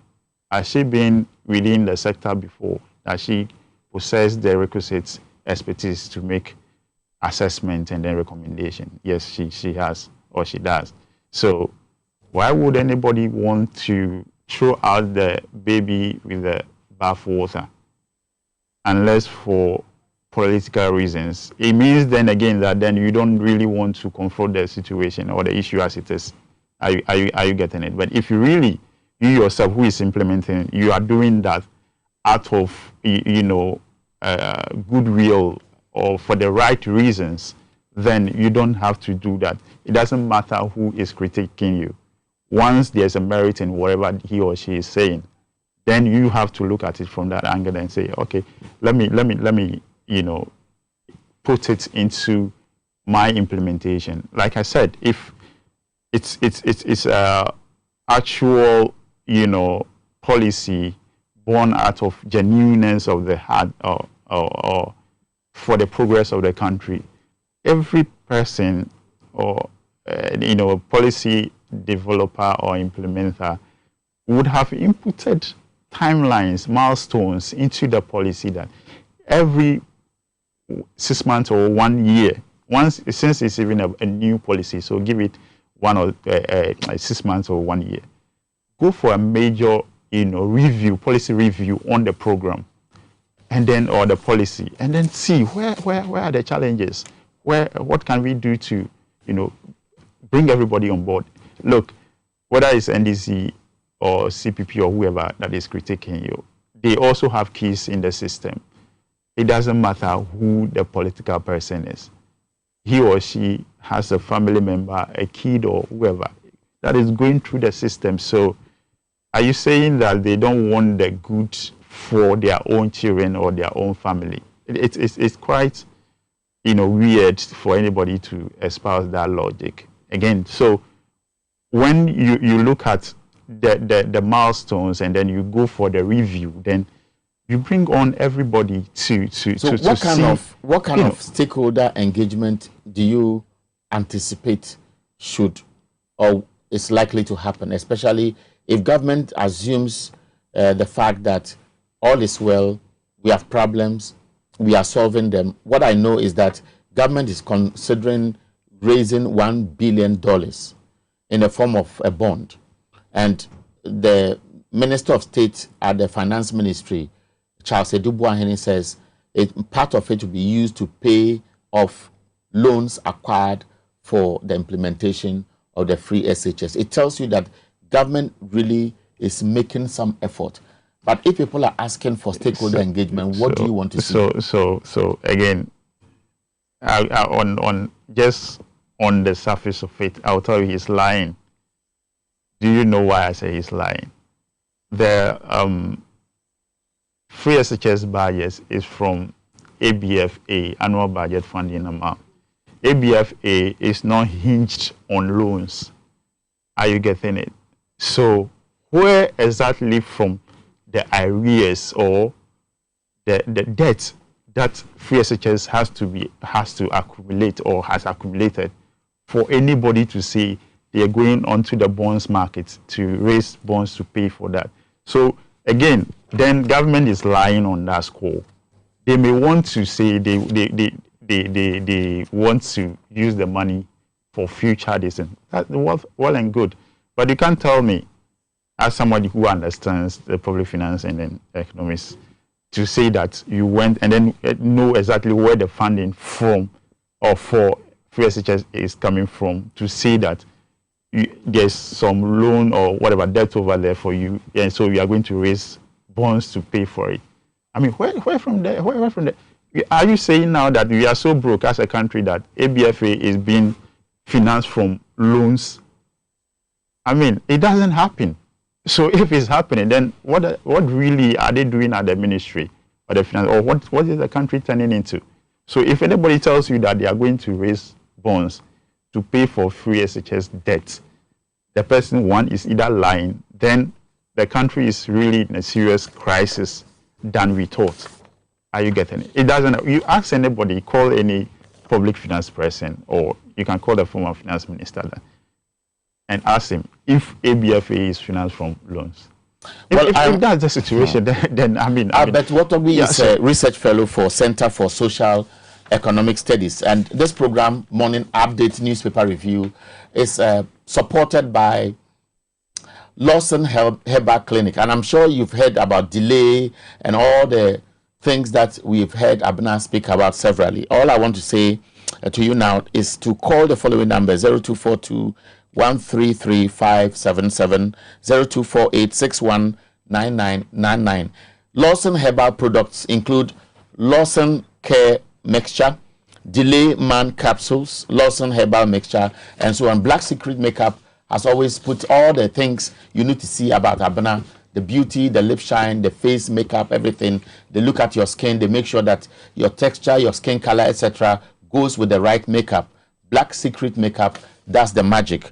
You can always reach them, and I'll be sharing the numbers later. And X Natural Mineral Water is always available with our depots around the country. 0540 585 599, 0243 249 245, 0557 826 535, and 0560 273 546. Now, let's look at the tertiary level. What do you anticipate is likely to be the crisis going forward? We have not seen much expansion in terms of infrastructure. We are training more students who will pass out from the free SHS program. If you look at the statistics, almost every year we add about 100,000. And then the TVET facilities around are also not seeing much expansion. Do you anticipate a crisis in the near future?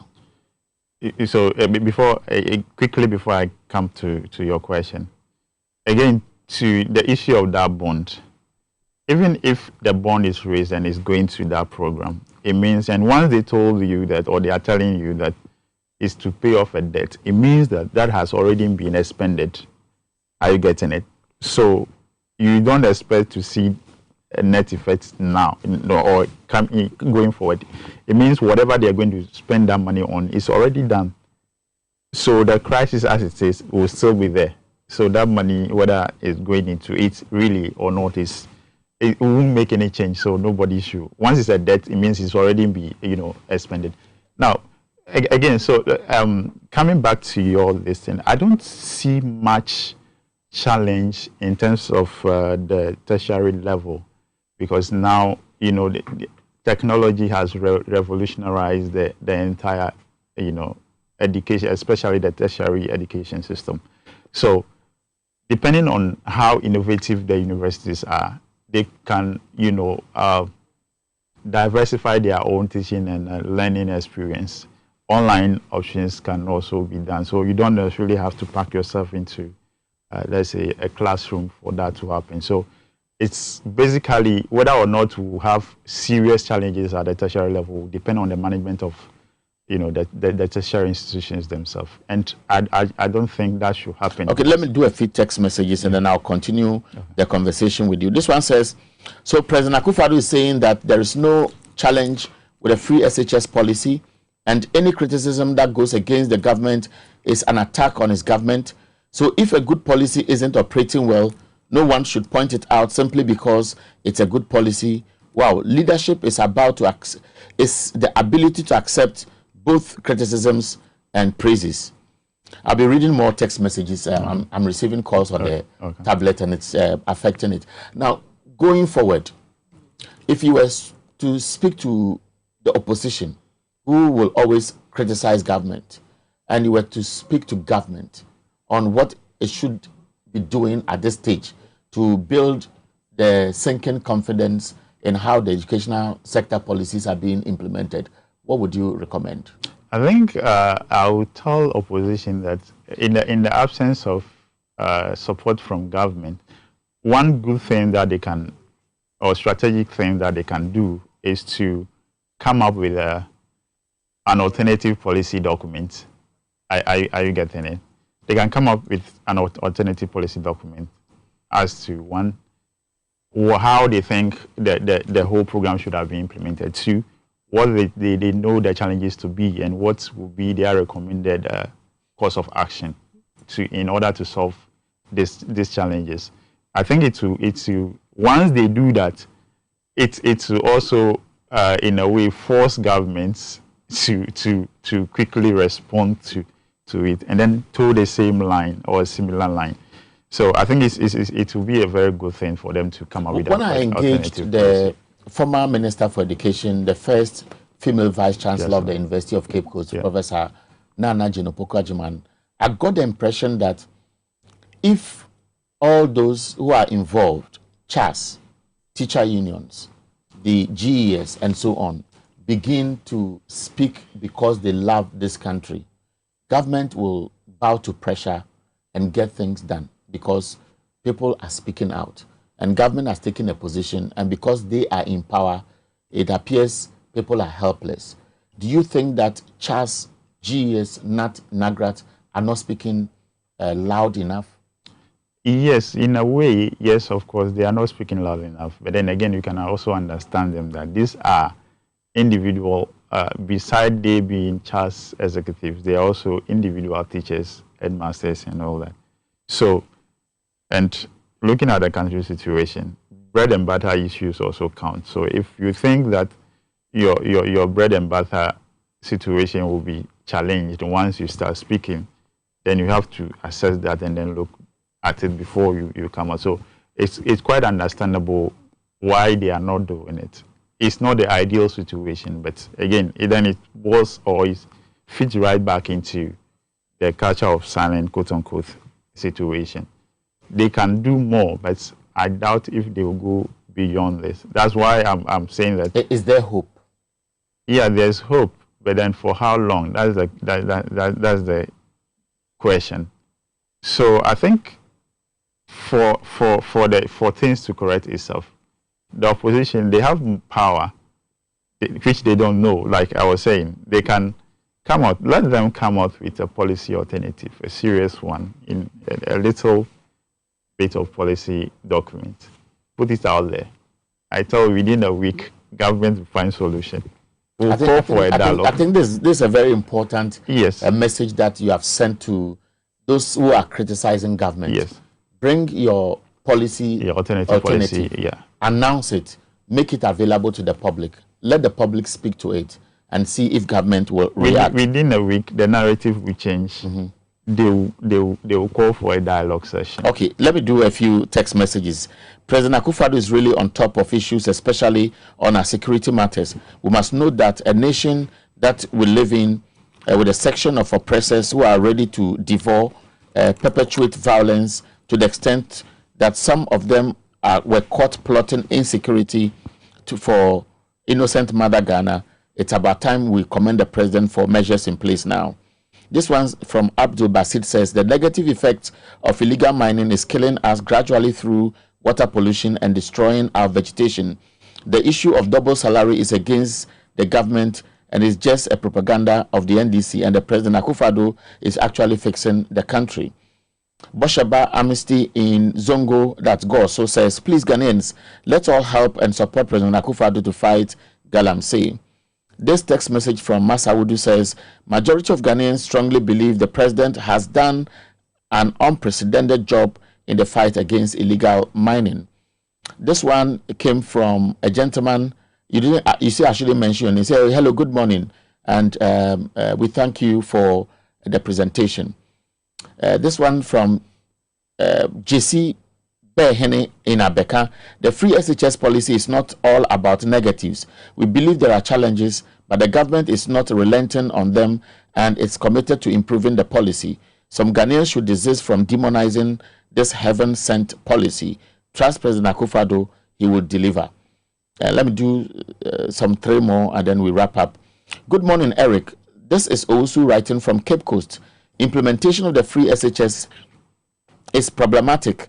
If we don't speak, especially against the double track, the future of our children will be very bleak. How can children spend 35 days in school and spend 93 days at home?